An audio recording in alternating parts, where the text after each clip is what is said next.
Welcome back to The Explainer. Today, we're taking a wild expedition from the absolute vastness of space straight down into the fiery center of our world.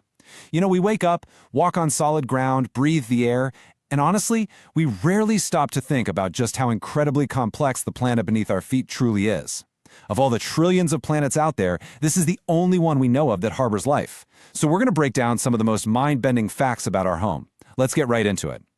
Let's kick things off with a totally massive number, 828,000 kilometers per hour. Seriously, just take a second to try and process that velocity. It's a speed that's almost impossible for the human brain to even comprehend. It is way, way beyond anything we've ever built. So, you might be wondering, what incredible machine or comet is moving that fast? Well, the answer is you. Yeah, even while you sit there perfectly still watching this explainer, our entire solar system is hurtling around the center of the Milky Way at that breakneck speed. We don't feel a thing, but we are literally cosmic travelers on a spaceship that is constantly in motion. Okay, moving into Section 1, Earth and the Cosmos. Let's look at our place in space. Now, obviously, we all know about our primary moon, but what's really wild is that Earth's gravity occasionally captures temporary mini-moons. Basically, these are small asteroids that get caught in our orbit for months or sometimes even years before they finally break free and keep wandering through the solar system. Actually, back in 2020, astronomers spotted one of these, a little object about the size of a car, just quietly orbiting us. And speaking of our permanent moon, it's having a massive effect on our concept of time. Its gravitational pull is actually gradually slowing down Earth's rotation through tidal friction, meaning if we were to travel back 1.4 billion years ago, a day was only about 18 hours long. And looking ahead to the distant future, our days are just going to keep getting longer as things slow down at roughly 1.8 milliseconds per century. But honestly, even more mind-bending than our changing days is the history of our oceans. Scientists have been looking at water molecules and ancient meteorites, and they found that a huge chunk of Earth's water originally formed in interstellar space. We're talking molecular clouds that existed long before our sun or the planets even formed, delivered here by ancient water-rich asteroids. So yeah, that water in your glass today, it is quite literally older than the planet itself. Crazy, right? All right, Section 2, a shape-shifting planet. Let's talk about our changing mass and shape. So most of us grew up with globes that make Earth look like this perfect round ball. But because it spins so fast, that centrifugal force actually turns it into an oblate spheroid. It kind of bulges at the equator and flattens out at the poles. The equatorial diameter is roughly 42 kilometers wider than pole to pole. Because of this bulge, the furthest point from the center of the Earth isn't the top of Mount Everest, it's actually Mount Chimborazo down in Ecuador. And that perfectly highlights how Earth is absolutely not a closed system. Get this, every single day, we gain an estimated 40,000 to 100,000 tons of material from space dust and meteorites just falling into our atmosphere. But at the exact same time, we're leaking lightweight gases like hydrogen and helium right back out into space. That adds up to about 50,000 tons lost every year, or over 100 tons daily. Our planet's mass is constantly in a state of flux. On to Section 3, Extremes of the Surface. Let's go from sky to sea. Before we even hit the ground, we got to pass through the atmosphere. Now, it feels completely endless when you look up, right? But relative to the size of the Earth, it is astonishingly thin. Think of it this way. If Earth were the size of an apple, our entire atmosphere would be thinner than the apple's skin.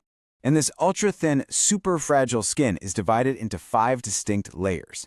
It starts with the troposphere, where we live, and goes all the way up to the exosphere before fading into the vacuum of space. The wild part? About 75% of the atmosphere's entire mass is packed tightly into just the first 11 kilometers above the surface. The extremes don't stop up in the sky either. They plunge way down into the ocean. The Challenger Deep in the Mariana Trench goes down roughly 10,935 meters.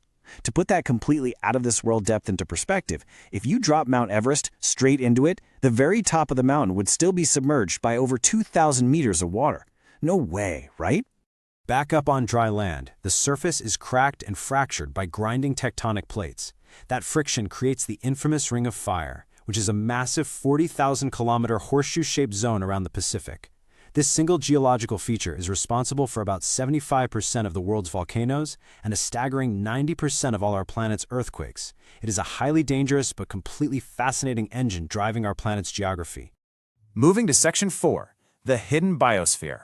Let's talk about the unseen life on Earth. Now, when you picture the lungs of the Earth, you probably immediately think of a lush rainforest, right? Well, actually, up to 80% of our planet's oxygen is pumped out by microscopic marine plants, algae, and phytoplankton in the ocean. The health of our oceans is literally directly tied to the very air we breathe. And there's another huge hidden world right beneath your feet. We definitely tend to overlook dirt, but it's one of the most concentrated forms of life anywhere. Just one single teaspoon of healthy soil holds billions of microorganisms. Let that sink in. There are more living things in that tiny spoonful than there are human beings on the entire planet. It's this unseen workforce that drives all plant growth and keeps our ecosystems running. Finally, Section 5, the deep engine. We're going deep inside our planet. So massive gas giants like Jupiter and Saturn completely dwarf us in size, but Earth holds a really unique title. Because we're basically a giant ball of rock and metal, we're actually the densest planet in the entire solar system, averaging 5.51 grams per cubic centimeter. Just for some context, Saturn is so much less dense that it would literally float if you could find an ocean big enough to hold it. Right at the very center of all that density is a solid ball of iron and nickel, about the size of the moon. Because of the absolute crushing pressure down there, it stays completely solid, even though the temperature reaches an unbelievable 5,200 degrees Celsius. That is astonishingly close to the temperature of the sun's surface. We are essentially walking around on top of a subterranean star. Surrounding all that intense heat is a churning liquid outer core. As this molten metal flows, it generates the protective magnetic field that shields all surface life from deadly solar radiation. But since this core is fluid, it's constantly changing, meaning our magnetic poles aren't fixed in place. Actually, right now, the magnetic North Pole is rapidly drifting away from Canada and towards Siberia at a clip of about 50 to 60 kilometers per year.